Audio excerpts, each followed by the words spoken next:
బుద్ధి లేని పొడుచుడు అక్కడ ఉన్నాడంట. వీడు వెళ్ళి ఎక్కడ తిరుగుతున్నాడో, జార స్త్రీలు ఉండే సందులో తిరుగుతున్నాడంట. వీడికి తెలుసు ఎక్కడ జార స్త్రీలు ఉంటారో.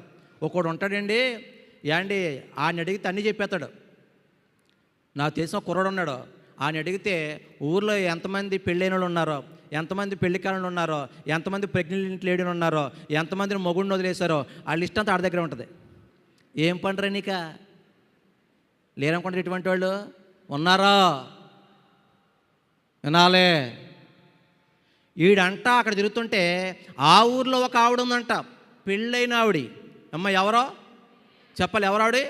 పెళ్ళయింది. ఆమె భర్త చాలా మంచోడు అక్క.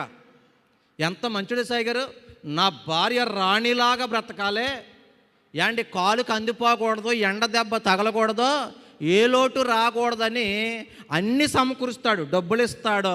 అమ్మ వినాలే, అన్ని సదుపాయాలు ఇస్తాడు.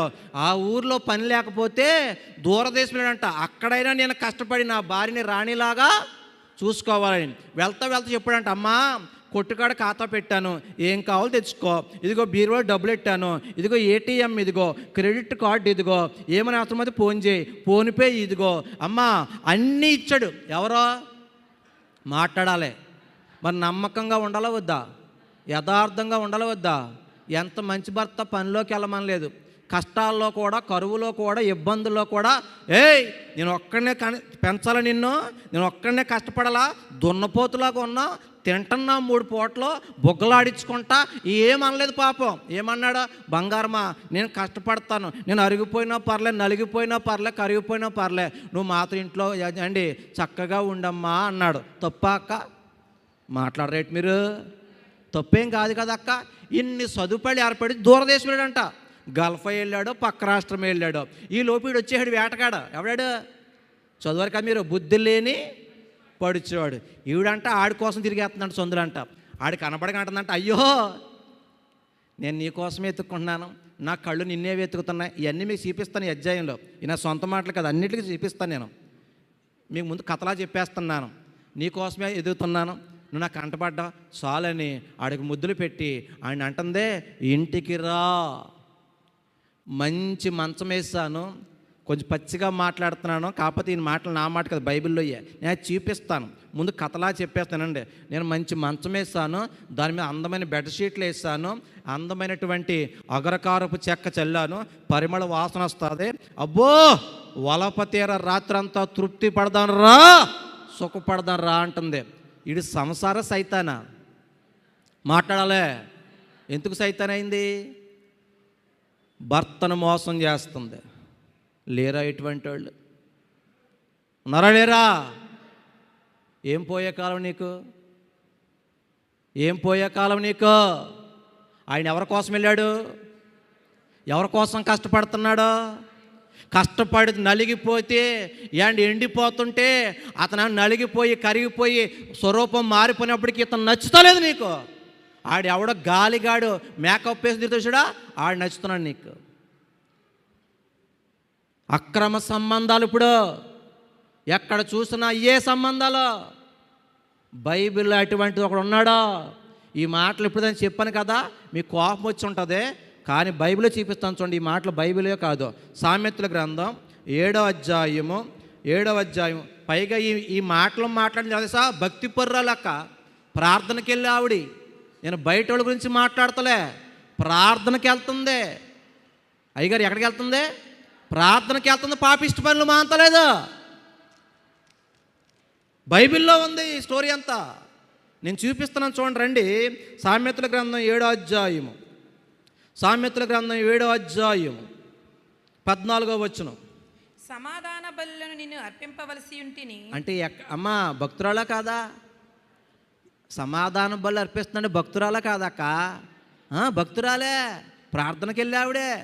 సమాధాన బలు నేను అర్పింపవలసి ఉంటిని, నేడు నా మొక్కు బలు చెల్లించి ఉన్నాను. అంటే ఇప్పుడు ఎక్కడికి వచ్చింది? చదువు కదా అక్కడ. అక్క నేను ఇప్పుడే మొక్కుబళ్ళు చెల్లించి వచ్చాను, ఇప్పుడే కూటానికే. చెప్పండి అయ్యగారులో. అంటే ఇప్పుడు ఎక్కడికి వచ్చింది? మరి ఈలోపు మళ్ళీ ఏమా ఇప్పుడే ప్రార్థనకి వెళ్ళొచ్చి ఇప్పుడే పాపిష్టి మాటలు. ఆ మాటలండి నేను చెప్తే మీకు కోపం రావచ్చు, కానీ అవి కొంచెం ఘాటుగా ఉండొచ్చు, కానీ దేవుడికి మొహమాటం ఉండదు, రాయించేసాడు అలాగా. చూడండి ఆ మాటలో, సామెతల గ్రంథం 7వ అధ్యాయము 16వ వచనం. నా మంచం మీద రత్నబంగళ్ళను. అమ్మా నేనంటే నత్తిపోకూడి గాడిని, నువ్వు బాగా చదవక్క. నా మంచం మీద రత్న కంబళ్ళను. అయ్యగారు ఎంత నేను చెప్పిన మాటలు ఉన్నాయా లేదా అక్కడ చూసుకోండి. నా మంచం, సైతానా నీ మంచం ఎక్కితే నీ భర్త ఎక్కాలే.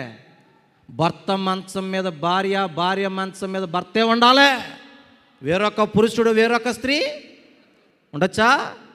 పైగా ఆవిడ పెళ్ళైన ఈడు పెళ్ళి కానీ పడుసోడంట.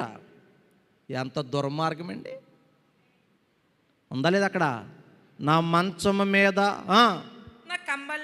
రత్న కంబళ్ళను ఐగుప్తు నుండి వచ్చు విచిత్రపు పనిగల వార దుప్పట్లను నార దుప్పట్లక్క మన మాట చెప్పండి. బెడ్షీట్లు మంచి డిజైన్ బెడ్షీట్లు కొందంట అయ్యగారు.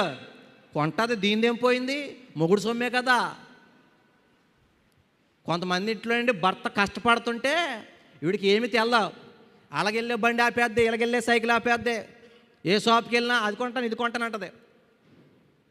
ఓ నెల రోజులు ఎండలో పెట్టేస్తే అప్పుడు తెలుస్తుంది రూపాయి విలువ. అవునంటారా కదంటారా?